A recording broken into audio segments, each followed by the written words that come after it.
You need one first down. You don't have McCaffrey. You don't have Mitchell. You don't have J.P. Mason. It's Isaac Guerrero. We like Ike. Can he do it? Hand off to Guerrero off the right side. He runs for a first down, and he's going to score. He should go down, but he may just score his first touchdown in the NFL. Guerrero 10, 5, pulled down on the 1 yard line. Perfect. The game is over. We've got a new closer, baby. Isaac Guerrero, the closer on Thursday Night Football, gets the deal done for the San Francisco 49ers. What's up, everybody? Welcome to NFL Daily, TNF Recap Edition. Patrick Claybon here in the garage, looking at a svelte and a much more comfortable-looking Nick Juszczyk, as we had a comfortable and a fun game for a while in Seattle, Nick.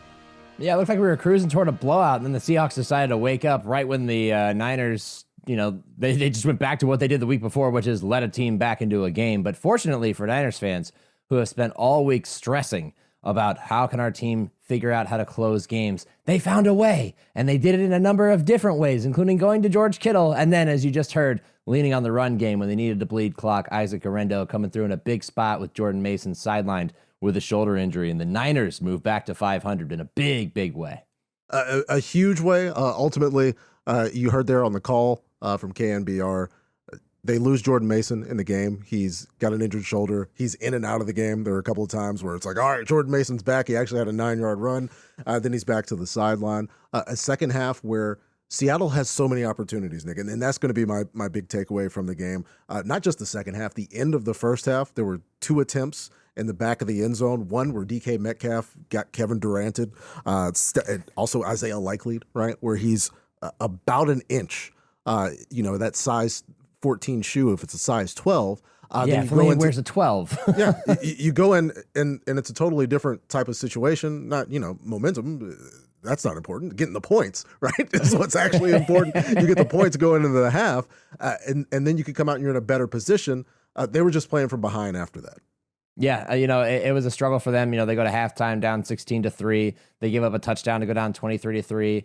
And Lumen Field's pretty quiet. The 12's silence sitting on their hands, and for good reason. Their offense hadn't really shown any reason to be excited about this game. It was very lopsided, one-dimensional all night. For the second straight week, the running game was a non-factor. Geno Smith ends up throwing 52 passes, but they find some life by going up tempo, which is really where they're at their best. It's not really a reliable strategy in the NFL. It's more of a collegiate thing than an NFL thing.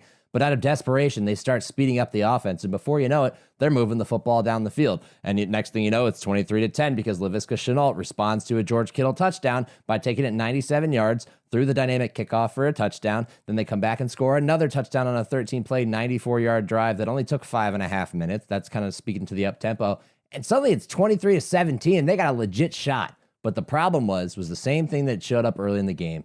Geno Smith, when being asked to do so much, throws a crucial interception that kills their comeback hopes, and from there, they're just fighting their way back, and they can never catch up. And you could see Geno's frustration on the sideline after the play, and Kirk Herbstreit, Kirk was very critical of DK throughout the game. I think the criticism of DK Metcalf on that play was a little bit more legit because he's running the dig on the backside, and Renardo Green is clearly behind him. If you look at the angle from behind Geno Smith, all you see is gigantic DK Metcalf with nothing in between him and Geno, and he appears to be open, but he's drifting back. And it's this type of thing where you celebrated earlier in the season, right, where they're making a late read deep in the secondary that DK turns upfield and goes for a touchdown. Here he's starting to leak back, and it's the other side of the coin there, where if he's fading away and the defender's still tracing across the field, it winds up being a pass directly to Renardo Green. Yeah, he opens it up. He opens up for the undercut, and he makes a great play and picks it off. And before you know it, the Seahawks have all the momentum, whether it matters or not. It's in their favor. And then next thing you know, they've turned the ball over, and the 49ers capitalize. And I have to say this, because this has been a big issue with them this season, and really in Kyle Shanahan's entire coaching career is establishing leads and then failing to figure out how to put games away. Because of that pick, they then turn that into points, and it goes from 23-17 to 29-17. Kittle gets another touchdown pass, his second of the game, his second on third down in a goal-to-go situation. And then how does he celebrate? He finds his wife and Kyle Juszczyk's wife in a suite right along field level there, and they go jump into the stands to celebrate with their wives. I mean, that was great, right? But for the Seahawks, disaster, catastrophe, because they had fought so hard to get back into the game, and the same mistake that hurt them early hurts them again. And I hate to put it on Geno, because he's going to obviously take all the flack. And it was an earned interception, but it's more of two guys not being on the same page, which was the story of the night for DK Metcalf. He finishes with 11 targets. He had 3 catches. 3 catches on 11 targets. He was visibly frustrated in the first half. The sideline report from Keely Hartung was, I don't need to hear the pep talks. I just want to go make plays. You see that face right there if you're watching on YouTube. He's mad. They're down 13-0. He can't get anything going because the Niners are playing good coverage, but also the opportunities just aren't there. He did find a way to make a play late in the game, and even that one was called back by a penalty. So a really frustrating night for DK, where he probably felt like he had some opportunities and ultimately couldn't deliver.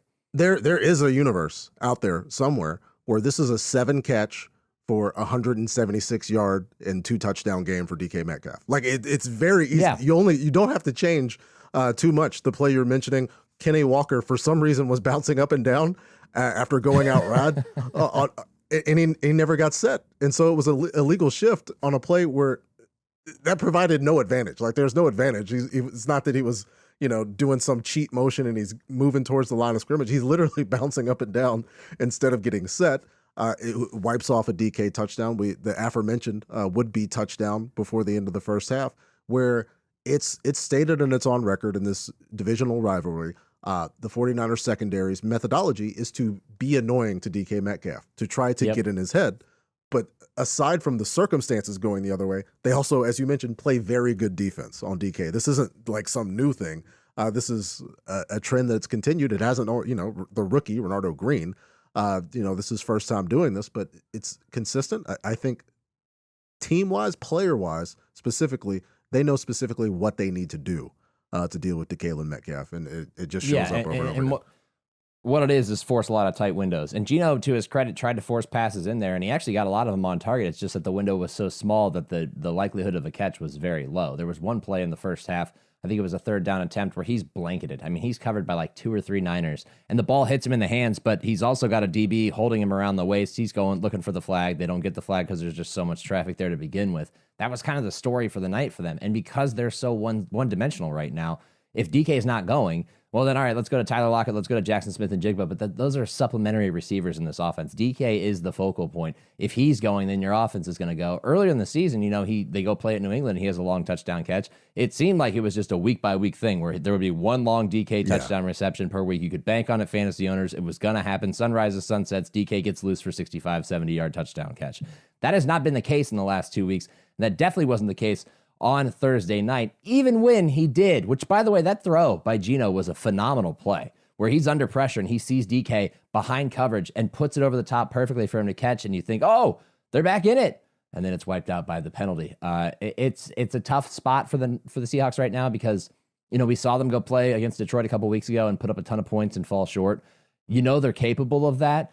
But they're only capable of that when they have a balanced offense. And without this running game, which has been just very uninspired to me in the last couple of weeks, it was again tonight, you're just asking too much of Geno Smith. Not that he's not able to do it. It's a lot to ask of any quarterback in the NFL. And not just the offensive circumstance, over on the defense as well, where you've seen now in games you had Daniel Jones, in terms of adjusted yards per attempt, one of the best 10 games of Daniel Jones's entire career comes against Seattle. You literally saw Jared Goff not miss once. And here we are tonight where you've got Jordan Mason out. You need a stop. You've got 3 timeouts with under 1:30 to go. And Isaac Guerrero is running down the sideline, choosing not to score a touchdown. The margins are very, very slim for this team. And as you mentioned, right, with Eugene Cyril being back there and getting the lion's share of attention and the way we approach quarterbacking, there's a lot going on in Seattle that Geno's having to deal with. Yeah, I think it's probably pretty startling to Seahawks fans who thought when they hired Mike Macdonald that their defensive issues would be fixed. But it was a personnel thing. And they tried to address it in the offseason, and they've been pretty banged up. But they did get some guys back tonight that were questionable to play. Boye Mafe, Julian Love being 2 of them. I wonder why on the touchdown pass to Deebo Samuel early in the game where Love fails to close in from the top, why Mafe's in coverage there. That's a guy that's a good pass rusher, right? Get after the quarterback. Harass Brock Purdy, who did a great job of navigating the pocket, kind of dancing around early in the game.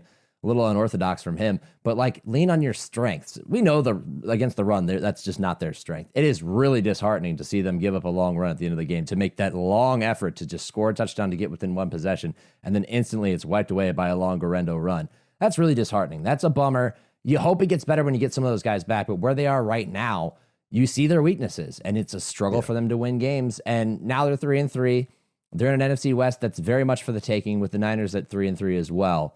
But this is a turning point potentially for a team, because you look at it and you go, well, we still can't stop the run. We have to get better at that. If we don't get better at that, then teams are going to know how to beat us, and we're going to have a hard time. We're going to have to ask Geno to throw 50 passes a game as it stands right now. And that makes for a tough outlook for the next month or so.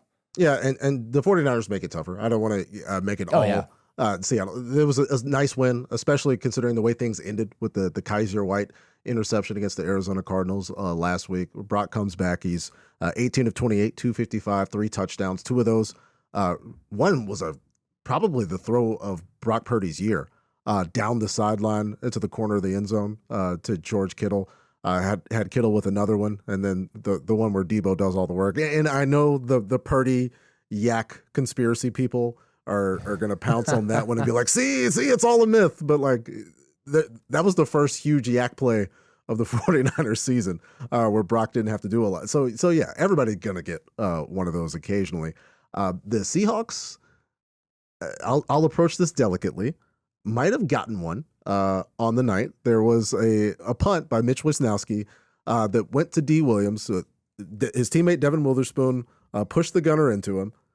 And so it appeared on replay, which Terry McCauley pointed out on the broadcast, that D touched that ball. Then he got note from the folks in New York that they did not have the angle that we were able to get after the fact. And so, yeah, the Seahawks even had another opportunity there that they couldn't take advantage of. Yeah, we're still in the early ages of the replay center and replay assist. It is interesting that they did not get the angle that a lot of people saw on Amazon, but ultimately they catch a break, right? And that happens in football games. One team will catch a break here and there. How do you capitalize? They didn't capitalize on that, so it didn't really end up mattering all that much. But in the moment, of course, you're like, whoa, how did you miss that? The Seahawks are a sloppy team, and that's a play that happens across football at all levels. I'm not saying that alone was sloppy. Devin Witherspoon's trying to block a guy. They run into the returner. It happens. It happens more than you think it does. But I also look at the numbers in this game and just trying to justify what I saw with my eyes. 9 penalties for 69 yards. We talked about the one that wiped out the DK touchdown catch, but there's false starts. There's all kinds of issues on both sides of the ball that just get in the way, where the operation just was not clean. And credit to the 49ers, because again, we don't want to make this all about negative Seahawks talk.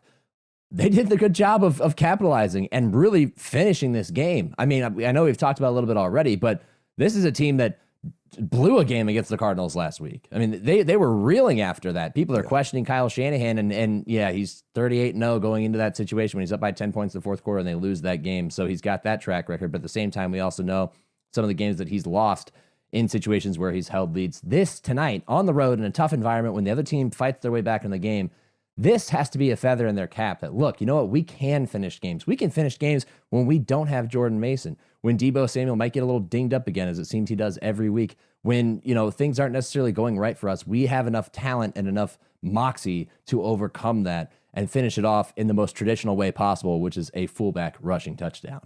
Yeah, in fact, let's go ahead and listen to the call of Juice getting in the end zone and going to greet his significant other. Purdy under center. Juszczyk goes into an eye, and he's down to the three-point stance. A true eye ahead of Garendo. Debo comes in motion left. They give it on fullback force. Juszczyk! Touchdown! Juice! The juice breaks loose. And so a nice moment for the Juszczyk family. But now that I'm thinking about it, because Isaac Guerrero kind of slowed up to burn clock there, he should have just gone ahead and punched that thing in there.